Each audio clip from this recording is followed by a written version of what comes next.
जो सफर होता है वो काफी ज्यादा शुभ माना जाता है। खैर मैं इन चीजों को कुछ खास विश्वास नहीं करता था, लेकिन मेरी मम्मी रोज रोज नए नए टोटके लेकर घर में लग जाती थी, जिसके लिए मैं मम्मी पर काफी ज्यादा गुस्सा करता था। लेकिन मुझे क्या पता था कि एक दिन मैं अपनी जिंदगी की कयामत को देखूंगा। रात गहरी हो चुकी थी, मुझे सुबह 10 बजे तक तो अपनी ड्यूटी जॉइन करने के लिए पहुंचना ही था। फिर मैं अपने घर से निकला और रेलवे स्टेशन पर पहुंच गया। रेलवे स्टेशन पर पहुंचा तो वहां पर भी काफी ज्यादा मुसाफिर थे और कदम रखने तक की जगह नहीं थी। वैसे भी मेरा तो काफी लंबा सफर था, तो मुझे तो सीट मिलना तय था। उसके बाद मैंने लोकल बोगी की एक सीट पर बैठना सही समझा। जब ट्रेन स्टेशन पर पहुंची तो मैं धक्का मुक्की करके किसी तरह उस ट्रेन के अंदर पहुंच गया। जब मैं ट्रेन के अंदर पहुंचा तो मैंने देखा कि ट्रेन में तो काफी ज्यादा भीड़ थी और वहां बैठने तक की कोई जगह नहीं थी। लेकिन मैं ये भी जानता था कि कुछ दूर और ट्रेन आगे चलने के बाद मुझे बहुत आसानी के साथ सीट मिल जाएगी, क्योंकि सभी लोग अपनी अपनी मंजिल या फिर यूं कहें कि अपने अपने स्टेशन पर उतर जाएंगे। फिर उसके बाद मैं ट्रेन में दरवाजे पर खड़ा होकर यहीं पर सीट खाली होने का इंतजार करने लगा। मैं अभी गेट पर बैठा था, इसलिए बाहर की हवा लगातार मेरे जिस्म को छूते हुए निकल रही थी। कुछ देर और ट्रेन आगे चलने के बाद 3-4 स्टेशन आए और फिर जाकर ट्रेन में लोगों की भीड़ कम हुई। ट्रेन के अंदर जैसे लोगों की भीड़ कम हुई तो उसके साथ ही मुझे भी ट्रेन में बैठने के लिए एक सही जगह मिल गई और फिर मैं खिड़की वाली सीट पर जाकर आराम से बैठ गया। अभी मैं आगे के सफर के बारे में सोच रहा था कि आगे क्या होने वाला है। उस समय मेरे पास नोकिया का एक छोटा सा मोबाइल था, जिससे मैं कॉल करके सर को पूछ सकता था कि मुझे किस रेलवे स्टेशन से कहां नीचे उतरना है। उसके बाद मैंने ऐसा ही किया। जैसे जैसे ट्रेन बढ़ रही थी तो मैं वैसे वैसे कॉल करके पूछता रहा। रात के लगभग 1:30 बजे के आसपास हमारी ट्रेन एक स्टेशन पर रुकी और मुझे उसी स्टेशन पर नीचे उतरना था। लेकिन हैरानी तो ये थी कि उस स्टेशन से भी वहां का इलाका करीब 70 किलोमीटर दूर था। मुझे तो समझ में नहीं आ रहा था कि भला अब 70 किलोमीटर का रास्ता अकेला कैसे पार करूंगा। फिर मैं उस स्टेशन से निकलकर रोड पर आ पहुंचा। उस स्टेशन के पास ही एक नेशनल हाईवे था। जैसे मैं उस नेशनल हाईवे पर पहुंचा तो मैंने देखा कि उस नेशनल हाईवे से गाड़ियों का आगमन काफी ज्यादा हो रहा था। मैंने सोचा कि किसी गाड़ी के सामने हाथ दिखाता हूँ, लेकिन काफी देर तक इधर उधर भटकने के बाद भी कोई भी उस नेशनल हाईवे पर लिफ्ट देने को तैयार ही नहीं था और यही चीज मुझे काफी ज्यादा इरिटेट कर रही थी। तभी मैंने उस आदमी को फोन लगाया जिससे मेरी बात हो रही थी। तो उस आदमी ने कहा, अरे भाई साहब, किसी गाड़ी के सामने हाथ दिखाओ, या तो कोई गाड़ी रोक लेगा या वहां से 5 किलोमीटर आगे एक बस स्टैंड है, तो आप किसी तरह पैदल चलकर उस बस स्टैंड तक पहुंच जाओ और उस बस स्टैंड पर पहुंचकर आप आराम से बस पकड़ लेना।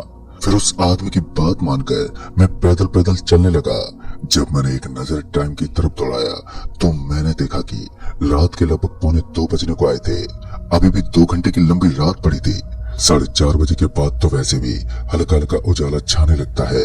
भला मैं इस बात से कहां रूबरू था कि आने वाले ये 2 घंटे मेरी जिंदगी के लिए सबसे खतरनाक साबित होने वाले थे। मैं आराम से आगे बढ़ ही रहा था कि तभी मेरे पीछे से एक बस के हॉर्न की आवाज आई। मैंने पहली बार इस हाईवे पर बस को देखा था। वैसे तो काफी गाड़ियां गुजर रही थी, लेकिन जैसे मैंने इस बस को यहाँ से गुजरते हुए देखा तो मैंने उस बस के सामने झट से अपना हाथ दिखा दिया। ताजुब की बात तो ये थी कि जहाँ इतनी देर से मुझे कोई गाड़ी वगैरह नहीं मिल रही थी, तो अचानक इस बस का मुझे यूं मिल जाना हैरान कर रहा था, क्योंकि बस ड्राइवर ने भागती बस को एकदम से ही रोक दिया। जैसे ही बस का ब्रेक लगा तो मैं जल्दी से भागता हुआ बस के पास पहुंच गया और मैं बिना कुछ सोचे समझे बस का हैंडल पकड़कर झट से बस के अंदर चढ़ गया। और जब मैं बस में पहुंचा तो मैंने उस बस ड्राइवर से कहा, अरे भाई साहब, क्या ये बस अरोड़ाबाद के लिए जाएगी? तो उसने अपनी गर्दन को हाँ में हिलाया, लेकिन जब मैंने अपने पीछे की ओर देखा तो मैंने पाया कि उस बस के अंदर काफी कम लोग थे। वो एक सरकारी बस थी और सरकारी बस के अंदर लोगों को कम देखकर मुझे सच में बहुत ज्यादा अजीब लगा। भला ऐसे कैसे मुमकिन था कि कोई रोडवेज बस इतनी ज्यादा खाली जा सके। उस बस के अंदर मेरे अलावा 7 जने और थे जो बहुत ही जल्द अपने अपने स्टैंड पर उतरने वाले थे। फिर कुछ दूर आगे जाने के बाद बस एक कच्चे रास्ते की तरफ मुड़ गई। आगे के रास्ते में मैं कुछ नहीं जानता था, तो मैं चुपचाप बस में बैठा रहा, क्योंकि मुझे तो अरोड़ाबाद उतरना था। बस को उस तरफ बढ़ता देख एक बार के लिए मैं विंडो से चारों ओर देखता रहा, तो मैंने देखा कि बस के चारों तरफ तो मुझे केवल और केवल खामोशी और सन्नाटा ही नजर आ रहा था। वो बस अब एक ऐसे इलाके में प्रवेश कर चुकी थी जहाँ से डर और खौफ की शुरुआत होती थी। हालांकि अभी भी मैं इस बात के बारे में बिल्कुल अनजान बैठा हुआ था, और जब मैंने ध्यान से बाहर की तरफ देखा तो वहाँ किसी जंगल की तरह लंबे लंबे पेड़ थे, और शायद ये कोई जौहर था जिसे छोटे जंगल के नाम से भी नवाजा जाता है। और अभी मैं उसी जगह को देख रहा था कि तभी बस अचानक से एक झटका खाने लगी, और बस की झटका खाते पता नहीं क्यों लेकिन बस एकदम से वहीं पर रुक गई। एक सुनसान इलाके में बस को इस तरह रुकता देख मैं कुछ समझ नहीं पाया और बस से नीचे उतर गया, क्योंकि बस के ड्राइवर और कंडक्टर बस से नीचे उतर चुके थे। और उसके बाद जैसे मैं बस से नीचे उतरा तो मैंने देखा कि बस का एक टायर गड्ढे में फंसा हुआ था, लेकिन वो इतना गहरा गड्ढा भी नहीं था कि बस जरा से भी आगे ना हिल सके। उस बस को इस तरह वीरान इलाके में खड़ा देख मेरे दिल की तो धड़कनें तेज हो रही थी। अब तक मैं बहुत ज्यादा डर गया था कि कहीं बस को कुछ ज्यादा प्रॉब्लम तो नहीं हो गई है। फिर मैं बस के कंडक्टर के पास पहुंचा और उनसे कहने लगा, अरे भाई साहब, इस बस को क्या हो गया और ये आगे क्यों नहीं बढ़ रही है? तो कंडक्टर ने एक अजीब सी आवाज में जवाब देते कहा, अभी बस में कोई प्रॉब्लम हो गई है और हम इसे ठीक करने की कोशिश कर रहे हैं। अगर बस की प्रॉब्लम ठीक नहीं हुई तो आज रात हमें यहीं रुकना होगा। उस कंडक्टर की बात सुनकर मैं वापस से बस के अंदर पहुंच गया और बस में ही बैठ गया। अंदर बहुत जोर की गर्मी हो रही थी, इसलिए मुझे बस के अंदर घुटन सी लगने लगी। अब ना ही तो मैं बस से नीचे उतर सकता था और ना ही मुझे बस के अंदर ठीक महसूस हो रहा था, क्योंकि कंडक्टर ने मुझे मना किया था कि मुझे बस से नीचे नहीं उतरना है। जब कंडक्टर ने मुझे बस से नीचे उतरने के लिए मना किया तो मुझे उसकी वो बात थोड़ी अजीब लगी। भला वो मुझे बस से नीचे उतरने से मना क्यों कर रहा होगा? मैं यही सोचकर बस में बैठा था। मैं कुछ देर तक तो बस के अंदर बैठा रहा, लेकिन मैं कहाँ उस बस के अंदर इतनी टाइम तक रुकने वाला था। थोड़ा सा टाइम देखकर ही मैं उस बस से तुरंत नीचे उतर गया। फिर जब मैं उस बस से नीचे उतरा था तो मैंने देखा कि मुझे वहाँ अब कोई भी नजर ही नहीं आ रहा था। उस बस का कंडक्टर और ड्राइवर दोनों ही वहाँ से गायब हो चुके थे। अब तो मैं और भी ज्यादा डर गया। एक तो ये वीरान इलाका और ऊपर से मैं इस तरफ फंस गया था। ना ही तो मुझे वो कंडक्टर दिख रहा था और ना ही दूर दूर तक उस ड्राइवर का कोई अता पता था। मैं बहुत ही ज्यादा घबराया हुआ था। पहले तो मैं इधर उधर टहलते रहा, लेकिन मुझे कोई नजर ही नहीं आ रहा था। सब कुछ एकदम सुनसान पड़ा था। फिर जब मैं थोड़ी दूर बस के आगे वाले हिस्से की ओर जाने लगा तो अचानक मुझे ऐसा लगा कि सड़क के किनारे कोई है जो बैठा हुआ है। गर्मियों का मौसम था और सड़क के किनारे बैठना कोई बड़ी बात नहीं थी। मुझे लगा कि पक्का उस सड़क के किनारे कोई तो नजर आ रहा है, इसलिए मैं ये उम्मीद लेकर उस दिशा की तरफ बढ़ने लगा जहाँ पर मुझे सफेद चौका पजामा पहने वो आदमी नजर आ रहा था। फिर जब मैं वहां पर पहुंचा तो अचानक ही मेरी नजर वहीं पर बैठे एक आदमी पर पड़ी जिसके हाथ में चिलम थी और वो आदमी चिलम पी रहा था।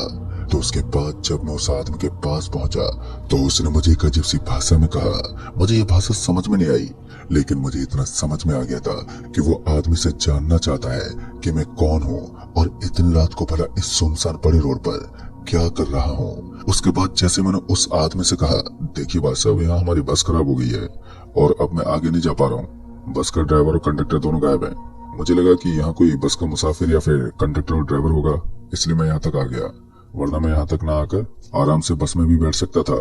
तभी उस आदमी ने कहा, भाई साहब, गलत जगह पर आ गए हो आप। जानते हो ये कौन सी जगह है? इस पर मैंने अपनी गर्दन हिलाते हुए उसे ना में जवाब दिया, क्योंकि मैं नहीं जानता था कि आखिर मैं इस वक्त किस जगह पर हूँ और मुझे कहाँ पर होना चाहिए। और फिर उस आदमी ने कहा, जितना जल्दी हो सके यहाँ से निकल जाओ, वरना कुछ ऐसा होगा जो तुम समझ भी नहीं पाओगे और बहुत ही जल्द तुम्हारी जगह, तुम्हारी अर्थी यहाँ से उड़ जाएगी। उस आदमी की बात सुनकर मैं पूरे तरीके से सहम गया था। फिर मैंने उस आदमी से कहा, लेकिन भाई साहब, आप कहना क्या चाहते हैं? मैंने इतना कहकर वापस से अपने कदमों को पीछे की तरफ मोड़ दिया, लेकिन फिर मैं ये पूछना भूल गया था कि मैं किस जगह पर हूँ। जब मैं यही बात पूछने के लिए वापस से पीछे की तरफ पलटा तो मेरी आंखें फटी की फटी रह गई और मेरा पूरा शरीर थर थर कांपने लगा, क्योंकि इस बार मैंने देखा कि मुझे वहां कोई भी नजर नहीं आ रहा था। पीछे की तरफ बैठा हुआ वो आदमी अब वहां से गायब हो चुका था। सिर्फ एक ही सेकंड में इस तरह का नजारा देखकर मैं तो पूरा डर गया था, और एक इंसान को अकेले में डराने के लिए इतना काफी होता है। मैंने बहुत बार इधर उधर आवाज भी लगाई, लेकिन वहां चारों ओर अब कोई भी नहीं था। उसके बाद मुझे लगा कि अब तो मुझे यहाँ से निकलना ही चाहिए। उसके बाद मैं सरपट अपनी बस की तरफ भागने लगा। जब मैं बस वाली जगह के पास पहुंचा तो मैंने देखा कि हमारी बस तो वहां से जा चुकी थी। और इतना सब देखते ही मैं तो पूरा गुस्से से लाल हो गया। भला कोई मुझे अकेला कैसे छोड़ सकता था। मुझे इतना जोर का गुस्सा आया था कि मैं अपने शब्दों में बयां नहीं कर सकता। उस वक्त मैं अपने हाथों को ही पीटने लगा। मैं खुद को कोस रहा था क्योंकि उस ड्राइवर ने मुझे कहा था कि बस से नीचे मत उतर जाना। उस समय मुझे गुस्सा तो बहुत जोर का आया था, लेकिन मैं कर भी क्या सकता था। फिर मैं सड़क के किनारे किनारे चलने लगा क्योंकि यहाँ से पैदल चलना ही अपने लिए सही रास्ता था। इसके अलावा मेरे पास दूसरा कोई चारा नहीं था। मुझे लगा कि रात में गुजरने वाली किसी गाड़ी को रुकवा कर उसके अंदर बैठ जाऊंगा, लेकिन साला आज तो किस्मत ही खराब निकली। उस भयंकर बड़ी खाली जगह में मुझे कोई गाड़ी तो छोड़ो, दूर दूर तक कोई परिंदा भी नजर नहीं आ रहा था। यहाँ तक किसी जानवर का भी वहाँ कोई नामो निशान नहीं था। उसके बाद मैं आगे पैदल पैदल चलता रहा और वहां से थोड़ी दूर आगे जाने के बाद मुझे एक बड़ा घना जंगल नजर आने लगा। वो जंगल इतना ज्यादा घना था कि उसे देखने मात्र से ही हर किसी को डर लग जाए। बड़े बड़े लोग भी उस जंगल को रात में इस कदर देखकर कांप उठते हैं। उस समय रात के शायद 3 बजने को आए थे। मैं अपने कदमों को उस जंगल की तरफ बढ़ाने की कोशिश तो कर रहा था, लेकिन दूसरी तरफ मेरा मन ये बोल रहा था कि मुझे उस जंगल के अंदर अपने कदम नहीं पटकने चाहिए। मगर यहाँ से आगे बढ़ने का भी यही केवल एक मार्ग था। इसलिए मुझे ना चाहते हुए भी उस डरावने जंगल के अंदर अपने कदम पटकने पड़े। मेरे कदमों से मेरे कदमों की आवाज गूंज रही थी। फिर उसके बाद मैंने उस जंगल के अंदर प्रवेश किया तो वहां का सन्नाटा तो टूटने ही लगा था। साथ ही साथ ऐसा लग रहा था मानो इस जंगल को खाली पड़े आज कई साल बीत चुके हैं, क्योंकि जंगल के अंदर मौजूद सारी की सारी लकड़ियां इधर से कटी फटी पड़ी थी और अब वो मिट्टी बन चुकी थी। उस घोर जंगल को देखने मात्र से ही ऐसा लग रहा था जैसे इसमें कोई नहीं आता। काफी सहजता से मैं उस जंगल के अंदर घुस तो गया था, लेकिन अब बारी थी कयामत से सामना करने की, क्योंकि मैंने देखा कि सड़क के बीच में एक गहरा गड्ढा बना हुआ था और उस गड्ढे को दूर से देखने पर ही ऐसा लग रहा था जैसे उसके अंदर कुछ है। फिर धीरे धीरे मैंने अपने कदमों को उस गड्ढे की तरफ बढ़ाने शुरू कर दिए और वो गड्ढा भी अजीब सी हरकतें कर रहा था। ऐसा लग रहा था मानो उसके अंदर लाल लाल कोई चीज है जो इधर से उधर उछल रही है।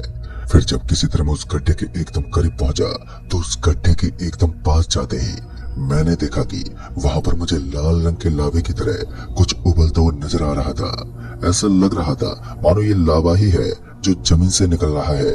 उस वक्त मैंने ये सोचकर इस चीज को नजरअंदाज कर दिया कि भला मुझे इस चीज से क्या तकलीफ होगी, और फिर मैं अभी आगे बढ़ने ही वाला था कि मेरे दोनों पैर एकदम से जम गए और उसके तुरंत बाद ही मेरा शरीर बहुत ही सहजता के साथ पीछे की तरफ जाने लगा।